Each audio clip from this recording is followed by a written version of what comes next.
Music mogul Sean Diddy Combs facing more time behind bars. His release date pushed back to June of 2028 instead of May of that same year. We knew Diddy was a bad guy, a guy who loved taking advantage of people. But if what Jaguar Wright is saying is true, he might be a wholly different level of depraved. I don't know if that's even possible. Because if he was able to pull this off before he was a billionaire, look at what we got going on now. Derek replies, "This is illegal." And Sean Combs, Kim Elworthy are all behind this, and you're going to just sit there and let this happen, Your Honor. And the judge says, gotta pay the bills somehow. You see, if Jaguar is to be believed, Diddy once essayed a man back in 1997, and the case event went to court, but it never made headlines. Why? Well, it turns out the government covered the case up to take the heat off of Diddy. Why would they do that? What could they possibly gain from protecting a potential criminal? Why did they even get involved? And is there a chance Diddy was actually a federal informant who went rogue? What they want you to do is they want you to hammer me, and they want you to pressure me, and they want you to try to put me in the grinder and see if I'll fall apart. And guess what? Welcome it. Please do. That's exactly what we're going to talk about today, folks. Buckle up, because this is a big one. This reveal could see Diddy's sentence extended, and Jaguar's life is in danger because she's choosing to speak up about it. Jaguar started by explaining that everything was connected back to a case from 1998 that most people had never heard about. The paper, she said, told the story of a man named Derek Lee Cardello Smith, someone she claimed had spent 28 years in prison for something he didn't do. According to her, his case was tied directly to Diddy. Jaguar said Derek was listed as the defendant in a case where he was accused of harming a man named Carl Bishop. She showed the table of contents of the case file and pointed out the names involved. But then she made a bigger claim. She said the file also included documents listing Diddy as a suspect in a separate assault, one that involved both Derek and Carl. She said the file included medical reports, an incident report, and other documents naming Diddy as someone involved in serious wrongdoing. The incident report identifying Sean Combs as the assault suspect.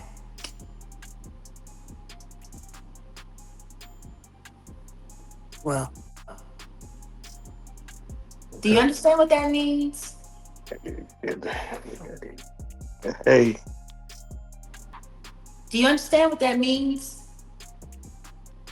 What I'm holding right here in my hand in this device that I uploaded for protection of the records.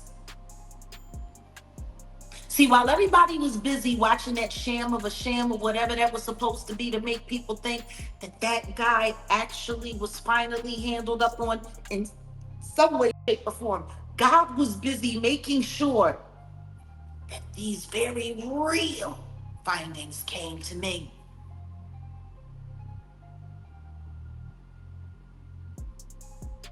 Do you see what I'm telling you? No, definitely. There's a great kick. And the diddler is the assailant. His DNA found inside a man. She claimed the documents showed that Derek's case included evidence that was mishandled and that people in power allegedly knew it. She said the file suggested that Derek was blamed for actions he didn't commit and that the real wrongdoing came from someone else, someone with influence. Defendant Derek Cardello Smith said, "Your Honor, I want to say this much. My mother is going to have to hear me say lies. And then she's going to think that I'm this type of person that I'm not. I'm not this kind of man that you people are forcing me to be. I want it to be clear that you can say on the record that I am a man who defended a woman and myself, and that I am being framed for multiple rapes that I am innocent of, and you know it, and are still forcing me into this with your full knowledge. Are you man enough to say that on this court record, sir? And the judge's response is, I am more than man enough to say so. Everything you said, I adopt on the record as true. You are not a rapist. You have been framed.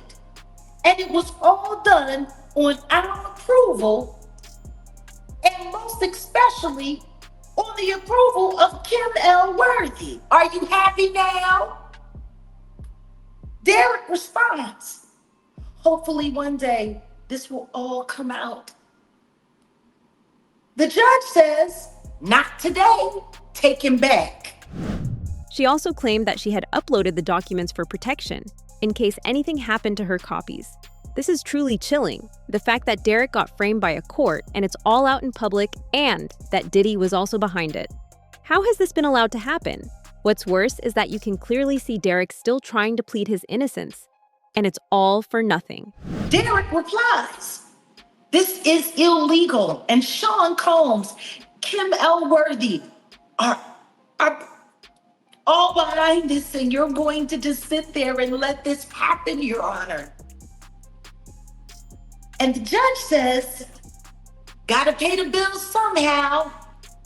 And the witness, Kim L. Worthy, says, amen to that. Ain't no way. Ain't no way.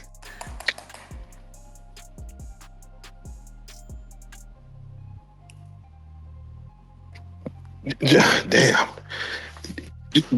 So, Jack, when you see the words "justice for Diddy," what does justice look like to you?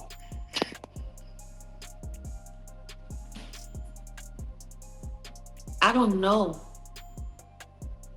if that's even possible. Because if he was able to pull this off before he was a billionaire, look at what we got going on now. See, this is bigger than anything that any of us can talk about.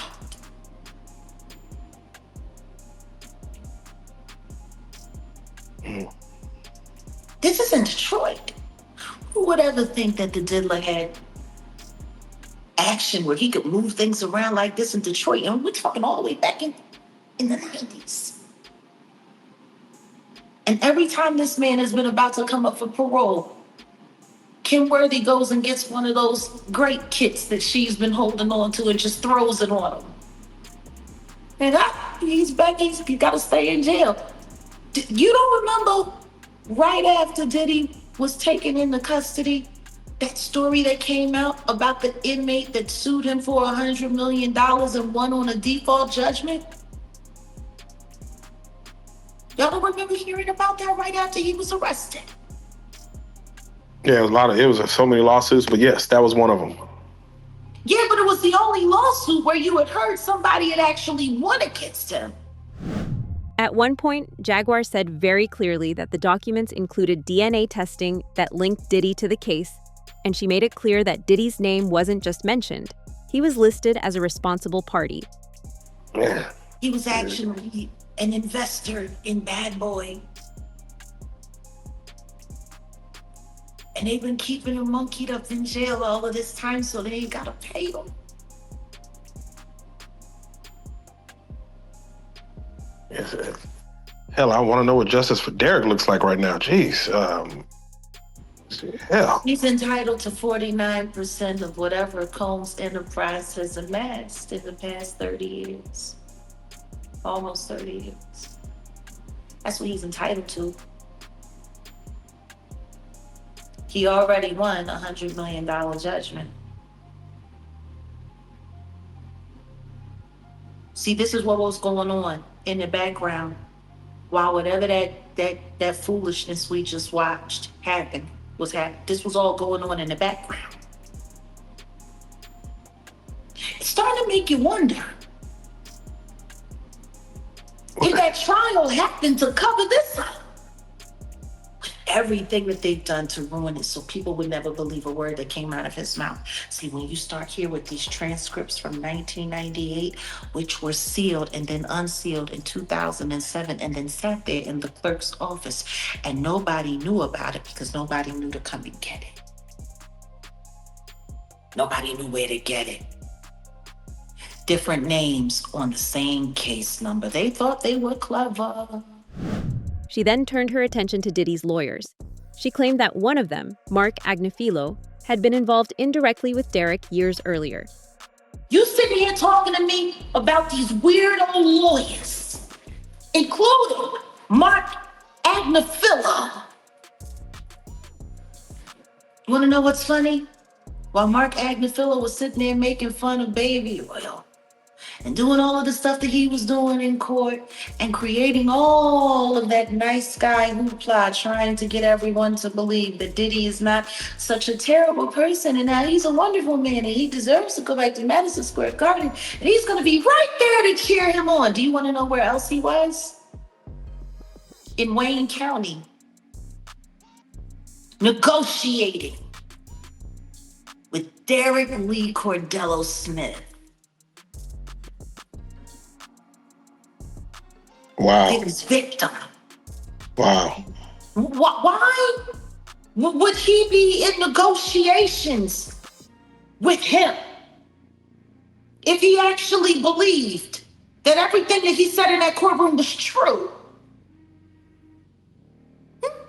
Sounds like a fixer. Sounds like a fixer. A liar. She said the same lawyer who recently defended Diddy in public was also meeting with Derek privately, as well as Diddy himself, using an alias, in Wayne County in the past. Diddy went to that jail to visit Derek his damn self in 2024. Oh, wow. Mm-hmm. Guess what name he was using to go to that jail to visit Derek so nobody would know it was him? John Smith? Brother Love. Gosh. What is clergy?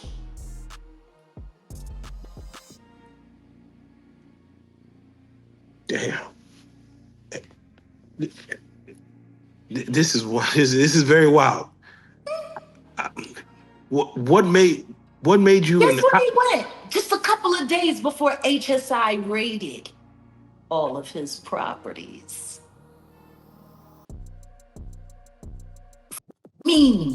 What do I think about the powers that be? What you want me to think? Oh, wait. What made you find this rabbit hole to go down, and how many more rabbit holes do you believe there are? Oh. See. I live in the rabbit hole. I don't believe in what everybody else believes in. I'm telling you something right now. When you got court officials that's sitting in court, they so brazen that they're actually threatening people.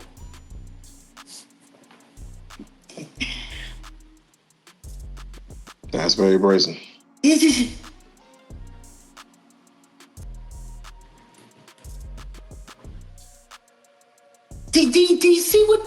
you see how this is going to go? For her, the story wasn't just about Diddy's sentencing. It was about a decades-long chain of events happening behind the scenes. But what does this mean for Diddy, especially now that this secret is out in the open? Well, it seems like the courts might already be looking at extending Diddy's stay behind bars, according to several reputable media outlets. Music mogul Sean Diddy Combs facing more time behind bars. His release date pushed back to June of 2028 instead of May of that same year. The news coming after reports of Combs drinking in prison, something he denies, after he was accepted into a rehab program in prison that could have reduced his sentence by up to a year. He's also been accused of making a prohibited three-way phone call from prison. That's right. Diddy is making phone calls from prison despite not being allowed to? What could possibly be so important that Diddy would risk pissing off judges? Is it something that could hurt him or his empire more? Is there something he feels could still be a threat to his freedom?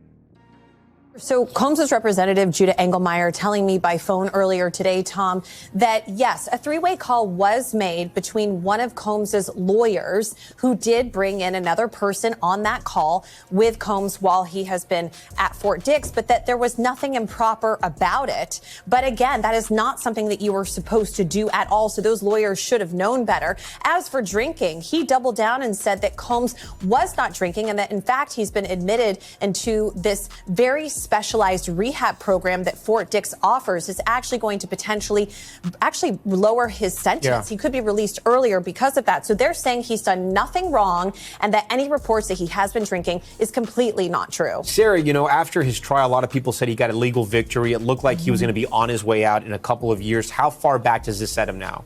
Well, we don't know yet, Tom, because you still have due process rights in prison, right? So there's going to be an incident report if he, in fact, was drinking or there's an allegation. Then he's going to go to hearing. And if he's found guilty of it, then there's going to be sanctions. The sanctions could be that he could essentially be thrown in the hole, the SHU, the special housing unit. He could lose his privileges and he could lose at least a minimum of 40 days of time credits, which is big. And I want to say this.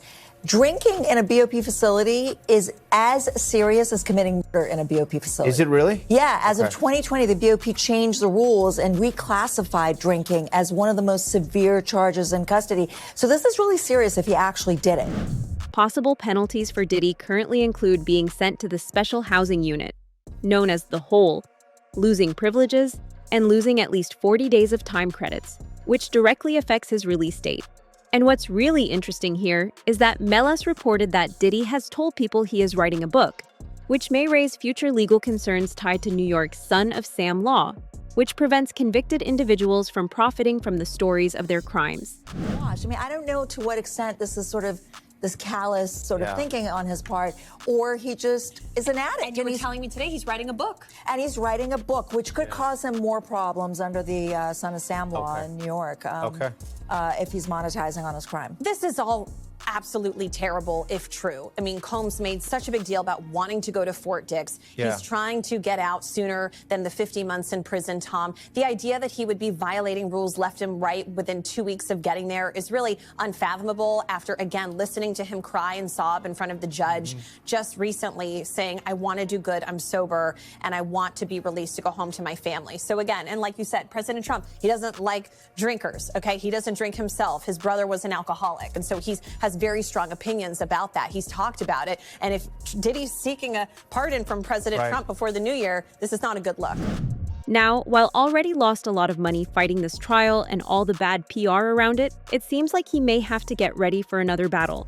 This time versus his own children. According to the National Enquirer, people close to Diddy say his family is getting ready for a serious battle over his $400 million fortune. Insiders claim that his 7 kids are hiring lawyers because they want control of his money, and they're trying to take that power away from his 85-year-old mom, Janice, who is still sharp and tough. Back in March, stories came out saying the kids were spending big while Diddy was stuck inside Brooklyn's tough Metropolitan Detention Center without bail, and with Diddy himself behind bars. Experts say he should think about protecting his assets before things get even messier. Still, people close to the family say Diddy's mother, Janice, who raised him and his sister all on her own after his father was in 1972, isn't the type to step aside quietly. They say she's tough as nails and won't let anyone push her out of the way when it comes to the fortune her son built. Diddy's mother going for her own son's fortune makes no sense.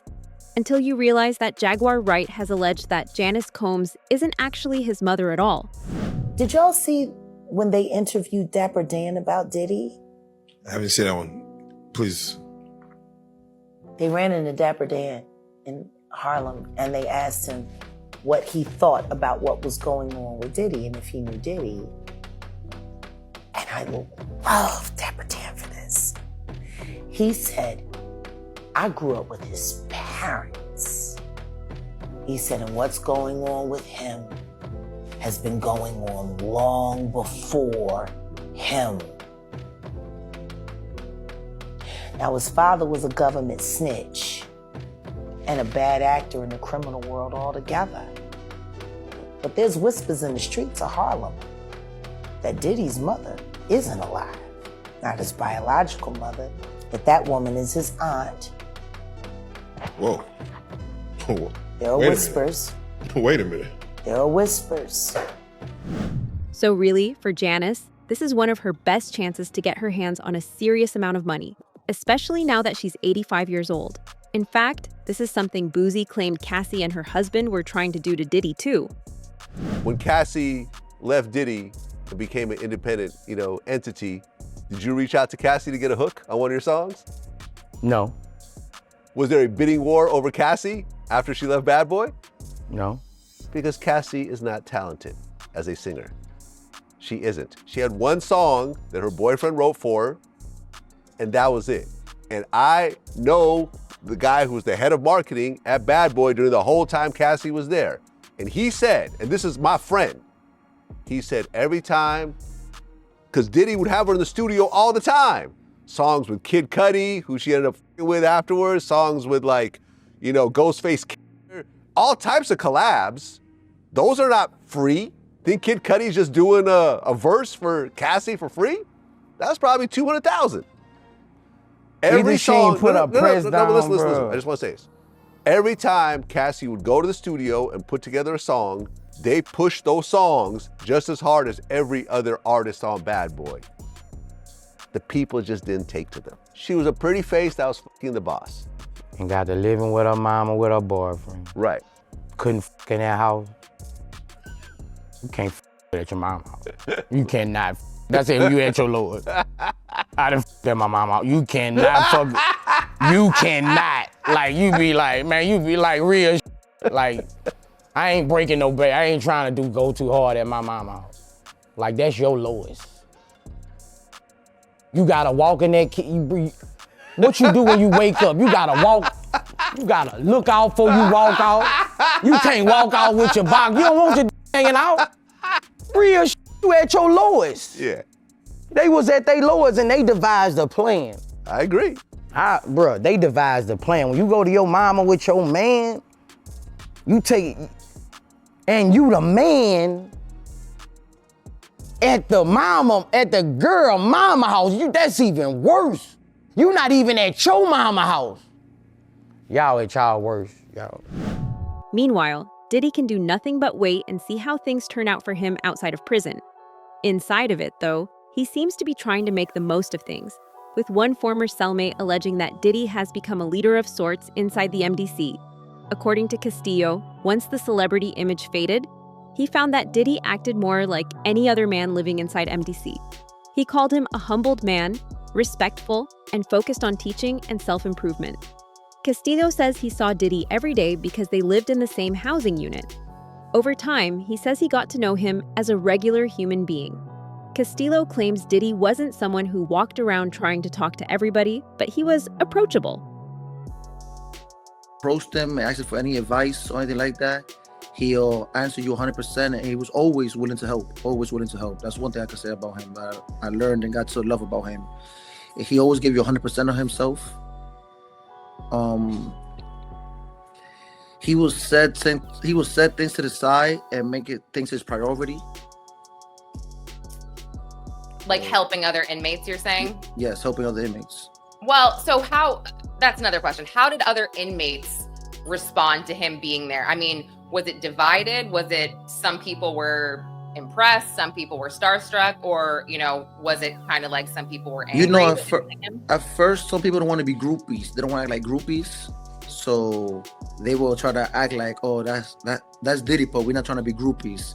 But as time went on, you got to understand, we all grew up analyzing Diddy. Like, he's from New York City. We're from New York.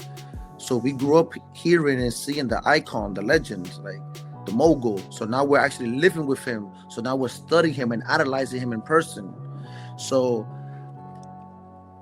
I feel like we all got to recognize with time was that he's human. And he's like one of us. He's one of us. Castillo says Diddy eventually started a business and leadership class inside the facility, something Castillo says had never been done in federal prison at this scale. Castillo was listed as the teacher assistant and interpreter, a role he says involved handing out homework, collecting assignments, taking notes, and helping new inmates catch up. The most surprising part, he says, was who sat in that classroom. Because you need to understand, this is something that has never been done in prison system ever. Especially in the federal system, it's about segregation. Black sticks with black, white sticks with white, Spanish sticks with Spanish, especially gang members. So Diddy was able to unify everybody, bring us together in one classroom. And we would sit there and listen and teach, and he will teach us these business ventures of his and everything, and sort of come up with our plans and our goals and really set it in order and how to go forward with it. He will always tell us successful people do what unsuccessful people won't do, and about sacrifices. Wow. He will show us that the work that he was doing on others was important for us to like follow, not only just follow his footsteps, but put things into our own perspective and things like that. Like I could say in the program, he showed all of us how to have faith in ourselves and believe in ourselves. He says the class focused on business planning, goal setting, discipline, mindset, and staying committed to better choices. Diddy reportedly emphasized that successful people do what unsuccessful people won't do, and often talked about sacrifice and consistency. However, it's not all rainbows and roses in there. Castillo also described MDC as extremely dangerous. He says people are really dying in MDC Brooklyn. People is really dying in MDC Brooklyn. There's a war in there, there's violence, and there's a lot, like I said, there's a lot of lost souls in there. People is hopeless, and you have people that's in there serving life. They have Sean Combs around murderers, people serving 30 years. So when you have things, when you facing those type of things, you have nothing to lose. Right. So it's very dangerous in there. It's very, very, very dangerous. I'm one of the lucky ones to say I made it out, because in there you could go in. I've seen brothers go in there and really lose their lives. Especially while Mr. Combs was in there, 2 people has lost their lives. Right. I do remember reading. Due to gang violence. Yeah. Did he have a CO that was kind of near him? More than others, or not really? Nah, he's a regular inmate just like everybody else. Wow. They might watch him. They might watch him just a little more at times, but he's just a regular inmate just like us. He's going through everything we're going through: the cold trays, the lockdowns, the police on the monitor us with the segregations. He is living what we're living. There was no special treatment for Sean Diddy Combs. There's no favoritism for him in there at all. So if Diddy was originally set to get a pardon, but now is getting busted for drinking wine, making phone calls, and even getting attacked in prison, does that suggest that the guards and system in general are no longer trying to protect him? Are they doing this because the internal line now is that Diddy's sentence will be extended? Let us know in the comments.